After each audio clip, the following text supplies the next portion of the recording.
Donc effectivement, immunodépression, infection, on m'a confié la tâche de faire problèmes émergents.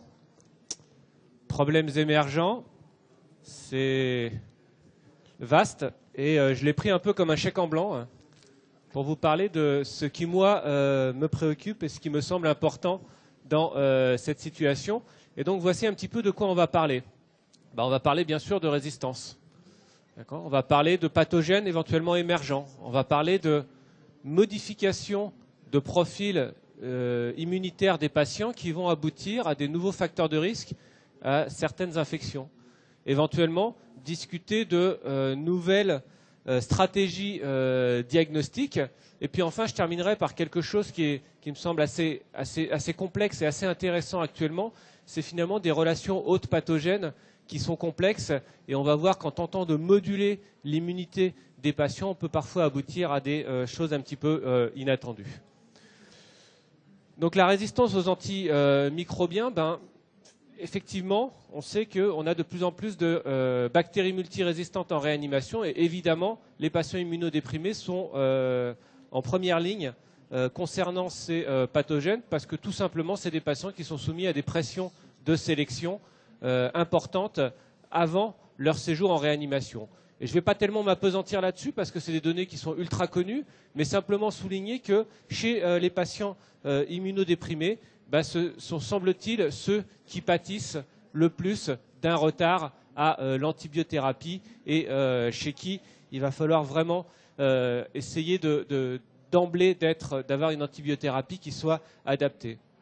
Mais cette résistance et cette pression de sélection aboutit à l'émergence de pathogènes particuliers qui ont des physiopathologies un petit peu particulières. Et on a vu ces dernières années l'apparition, en tout cas l'émergence de Stenotrophomonas maltophilia. Stenotrophomonas maltophilia qui est une bactérie qui est très souvent multirésistante aux antibiotiques, mais qui se traduit dans la population des patients immunodéprimés, en particulier les patients porteurs d'hémopathie maligne et en particulier les patients neutropéniques, par des tableaux absolument dramatiques, fulminants, de défaillance multiviscérale en lien avec des pneumopathies nécrosantes.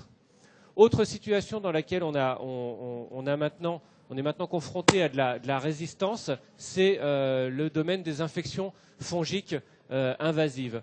Et il y avait ce très beau papier du centre de référence des mycoses et des antifongiques à Pasteur, un papier qui était coordonné par Olivier Lortelari, qui montrait bien que un traitement antifongique préalable allait moduler de manière dramatique la documentation ultérieure. Et par exemple, des patients qui recevaient du fluconazole étaient beaucoup plus souvent exposés à des infections par du candida qui était résistant au fluconazole, du candida glabrata ou du candida krusei, alors que les patients qui avaient été exposés à une échinocandine étaient plus susceptibles de développer des infections résistantes, en tout cas avec des CMI augmentés aux échinocandines, comme le candida parapsilosis, mais aussi peut-être de manière un petit peu plus surprenante, un petit peu plus de candida glabrata. Et ça, cette pression de sélection antifongique module clairement l'épidémiologie des infections fongiques invasives à candida chez les patients immunodéprimés. Et parmi les patients immunodéprimés, il y a plusieurs types d'immunosuppression et que ces différents types d'immunosuppression vont moduler l'épidémiologie des candidoses invasives en lien majeur avec la prescription préalable d'antifongiques et en particulier les prophylaxies, en particulier par des azolés. Et puis, au-delà des candidats, on sait maintenant que certains aspergillus peuvent devenir résistants à des antifongiques et en particulier à l'antifongique de référence qui est le voriconazole.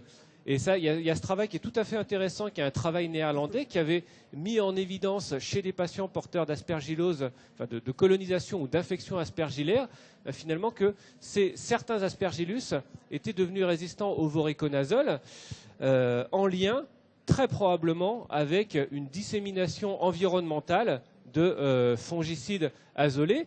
Et donc cette étude rapportait, à mon sens, deux résultats qui étaient très importants. C'est que d'une part, le fait chez ces patients qui avaient des aspergillus résistants, le fait d'utiliser du voriconazole en première ligne de traitement était très souvent associé à un échec. C'est une association, hein, mais sur une petite cohorte. Et puis, le deuxième résultat, c'est que dans ce travail, il y avait eu des prélèvements environnementaux dans les hôpitaux qui étaient impliqués, et puis également au domicile des patients, que ce soit dans leur jardin ou à l'intérieur de leur maison, et on retrouvait communément les mêmes souches, en tout cas des souches d'Aspergillus qui étaient résistantes au voriconazole. Et puis, la pression de sélection antifongique aboutit à l'émergence de pathogènes, et en particulier des pathogènes redoutables que sont les mucormycoses, qui touchent des patients, en particulier des patients transplantés de cellules souches hématopoïétiques ou des patients transplantés d'organes solides, avec une incidence particulière liée à l'intensité de l'immunosuppression pendant les 6 premiers mois pour les transplantés d'organes solides et pendant les 12 premiers mois pour les allogreffés de cellules souches hématopoïétiques. Et quand on regarde les facteurs de risque de développement de ces mucormycoses, ben on s'aperçoit là encore que c'est la pression de sélection antifongique et en particulier la pression de sélection par des azolés qui semble être un facteur déterminant associé à l'incidence accrue de ces pathologies. Ensuite, au-delà de cette résistance, on a des modifications du type de l'hôte et en particulier des modifications dans les stratégies thérapeutiques des pathologies de ces patients immunodéprimés. Et très classiquement, historiquement, on a considéré les facteurs de risque en lien avec la maladie sous-jacente. À une époque, finalement, où le traitement de la maladie sous-jacente était souvent assez monomorphe. Et donc, il y a eu, en relation avec les maladies, différents facteurs de risque ont été identifiés qui prédisposaient à certains types d'infections. Les choses ont évolué, et par exemple, il y a l'évolution des techniques de greffe qui font que l'incidence des aspergilloses invasives s'est déplacée dans le temps chez des patients qui étaient soumis à des techniques de greffe avec des conditionnements dits non myéloablatifs, c'est-à-dire que la phase d'aplasie initiale était franchement réduite. Par contre, c'est des patients qui restent très immunodéprimés pendant très longtemps.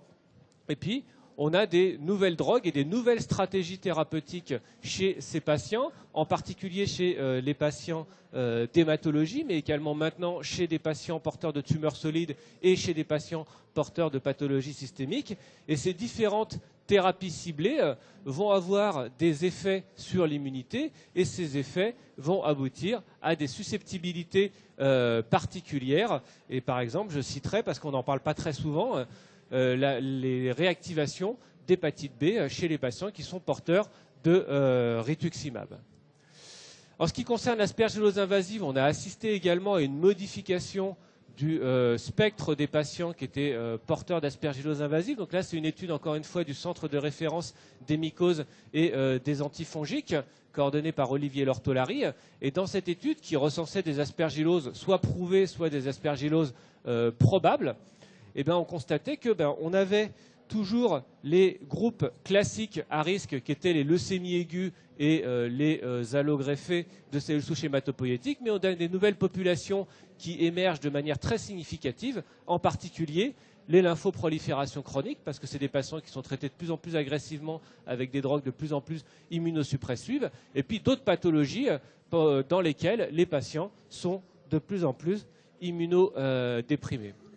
Et la modulation de cette immunodépression, de ces immunodépressions, va aboutir à des expressions cliniques différentes de la pathologie. Et ça a été vraiment merveilleusement mis en évidence, par exemple, dans ce papier d'Anne Bergeron à Saint-Louis, qui mettait bien en évidence la différence qui pouvait exister entre une aspergillose invasive chez le patient neutropénique, qui était plus fréquemment une aspergillose invasive angio-invasive, avec les images typiques de nodules avec signe du halo périphérique, par rapport à une immunodépression cellulaire prolongée dans lesquelles on avait plutôt une aspergillose invasive pour les voies aériennes qui se traduisait par une présentation clinique un petit peu différente et en particulier des images scanographiques qui n'étaient pas l'image classique du nodule mais qui étaient des images de bronchiolite avec des arbres en bourgeons. Et ça influe sur la stratégie diagnostique puisque dans l'aspergillose angio-invasive qu'on observe par exemple chez les patients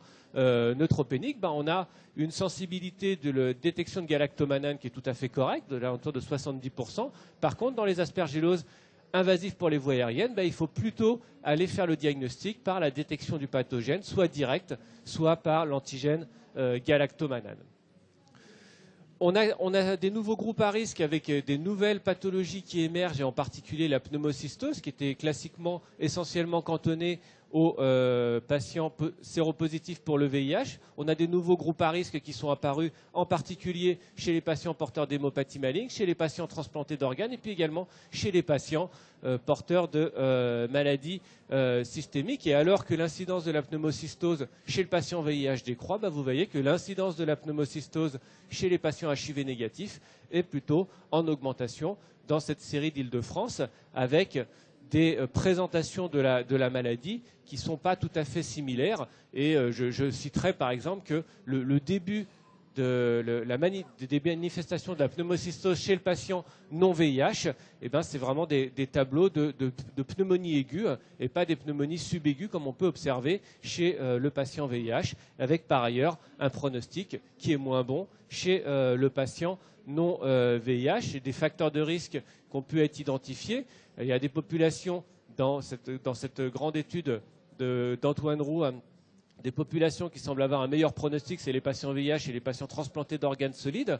C'est-à-dire que les autres ont un moins bon pronostic, à mon sens, probablement à cause d'une reconnaissance tardive de la pathologie. Et dans cette étude, le retard au traitement était associé à un mauvais pronostic. Un problème récurrent chez ces patients-là pour lequel on n'a pas la réponse, c'est l'utilité d'une corticothérapie adjuvante par analogie avec les VIH.